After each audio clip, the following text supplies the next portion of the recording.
Ano sabihin? Sa lahat po ng Techram Vlog International, para po sa inyo at sa mga titos-titas, para po sa inyo yung kanta po na to. Sa lahat po ng tumutulong at sumusuporta po sa amin. Kumusta mga ka-idol? Sa video nating ito, i-review natin ang YouTube estimated earnings ni Techram, at ating titingnan kung gaano nakalaki ang kinikita ng channel niya ngayong buwan. Grabe! Hindi ko inakala na ganito nakalaki ang kinikita ni Techram sa YouTube. Pero totoo ba ito? Alamin natin sa video na ito. Si Techram ay isang kilala rin bilang isang charity vloggers na may layuning tumulong sa kapwa, gaya ng pamimigay ng tulong para sa pamilya, pagbibigay ng pagkain, o pag-support sa mga community projects, at mga pabahay.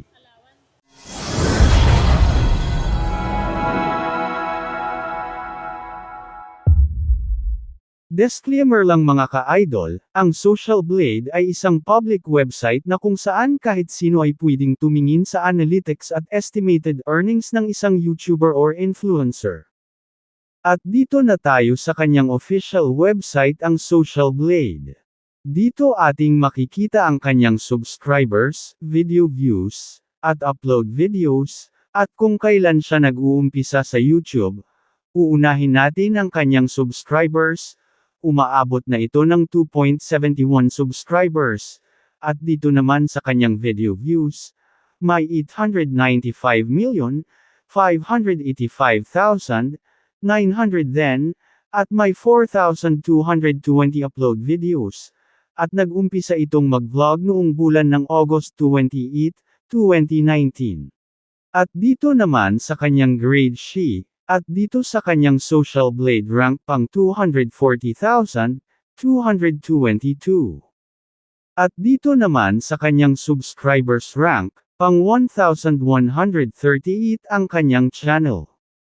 At dito naman sa kanyang video views rank, pang 28,688 ang kanyang channel, at dito sa kanyang Philippines rank sa mga vloggers, pang 108 ang kanyang channel, at sa kanyang people rank naman, 714 yung channel sa mga vlogger sa Pilipinas, at dito naman sa kanyang creator statistics, ating makikita ang kanyang the last 30 days na subscribers, parang ngayong November 13, walang nakalagay, nag-update pa ito.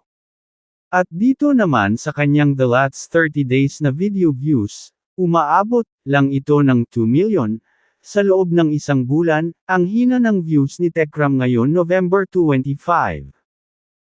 Pababa na tayo sa kanyang daily channel metrics. Sa last 14 days, ating makikita dito ang October 31, hanggang ngayong November 13, ang kanyang subscribers na mga nakadagdag at video views na mga nakadagdag, at kasali na rito ang kanyang estimated earning kada araw, at sa daily average, weekly average, at sa kanyang monthly estimated tayo mag-focus. Ang palitan pala ng peso ngayong November 13, nagsarado na $59 ang palitan ng peso. At dito sa kanyang daily average, sa lowest may nakukuha itong $25 kung ating ipalit sa peso. May 1,475 pesos itong nakukuha sa isang araw, at sa kanyang highest estimated earning, may nakukuha itong $405 kung ating ipalit sa peso. May pera itong umaabot ng 23,895 pesos sa loob ng isang araw, at tumataas pa ito kung marami itong ads na lumalabas sa kanyang mga videos. At dito na tayo sa kanyang weekly average. Sa lowest, may nakukuha itong $134 kung ating ipalit sa peso. May pera itong umaabot ng 7,906 pesos, ang pinakamababa na kanyang kikitain sa loob ng isang linggo, at dito naman ang kanyang highest weekly average. May nakukuha itong $2,100 kung ating ipalit sa peso.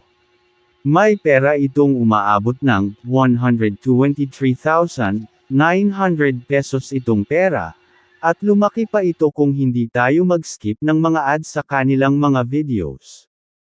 At dito na tayo sa kanyang monthly estimated earnings. Sa lowest, may $760 itong nakukuha, at kung ating ipalit sa peso, may pera itong umaabot ng 44,840 pesos, sa pinakababa na kanyang kikitain sa loob ng isang bulan. At dito naman sa kanyang highest estimated earnings, may nakukuha itong $12,000, kung ating ipalit sa peso. May pera itong umaabot ng 708,000, konti lang ang kanyang kinikita ngayong bulan ng November 2025, at kung nagustuhan mo, huwag sanang malimot na mag-subscribe ng ating channel, like, comment, maraming salamat po. So yung yung monthly po natin para madagdagan po yung allowance ng mga bata.